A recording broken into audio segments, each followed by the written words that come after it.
Praise the lord. దేవుని యొక్క శక్తి కలిగిన నామానికి మహిమ కలుగునుగాక.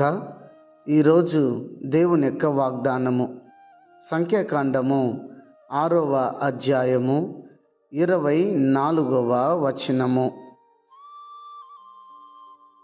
యెహోవా నిన్ను ఆశీర్వదించి నిన్ను కాపాడునుగాక అని ఇక్కడ రాయబడి ఉంటున్నది. నిశ్చయముగా దేవాతి దేవుడు తన యందు విశ్వాసం ఉంచిన వారిని, నమ్మకం ఉంచిన వారిని, ఆయన యందు భయభక్తులు గల వారిని నిశ్చయముగా దేవుడు ఎల్లవేళలా వారిని దేవుడు కాపాడుతాడు. అందులో ఏ సందేహము లేదు. దేవుని యందు అరకొర విశ్వాసం ఉంచిన వారికి దేవుని నుండి కొన్ని సహాయాలు అందకపోవచ్చు, దేవుని దగ్గర నుండి కొన్ని మేలులు పొందకపోవచ్చు.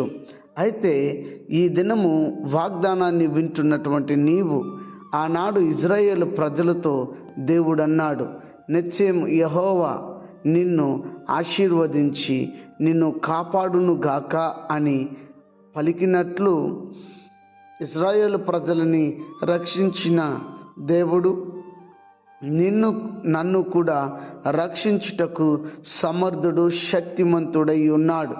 గనుక గమనించి యెహోవా దేవుని యందు, యేసుక్రీస్తునందు, పరిశుద్ధాత్మ యందు, త్రియేక దేవుని యందు మీరు విశ్వాసం ఉంచి ఉన్నట్లయితే నిశ్చయముగా దేవుడు మిమ్మల్ని కాపాడుతాడు. నాకెవ్వరు నన్ను కాపాడటం లేదని ఒకవేళ బాధతో ఉన్నావా, నన్ను ఎవ్వరు నాకు సహాయం చేసేవారు లేరని కృంగిపోతూ ఉన్నావా, అయితే దేవుడు నీ పక్షాన ఉన్నాడు, దేవుడు నీతో ఉన్నాడు, దేవుడు నీ ప్రక్కన ఉన్నాడు. అయితే నీవు ఆయన పట్ల కలిగి ఉన్న ఉద్దేశాన్ని బట్టి, ఆయన పట్ల నడుచుకునే రీతిని బట్టి ఆయన నిన్ను కాపాడుతాడు. గనుక గమనించి దేవుని ఆశీర్వాదం పొందినట్లు మనము జీవిద్దామా? ప్రార్థన. ప్రేమ స్వరూపి శ్రేష్టమగు నామమునకై స్తోత్రం. మీరు నిశ్చయముగా ఆశీర్వదించి కాపాడుతారని వాగ్దానం చేశారు.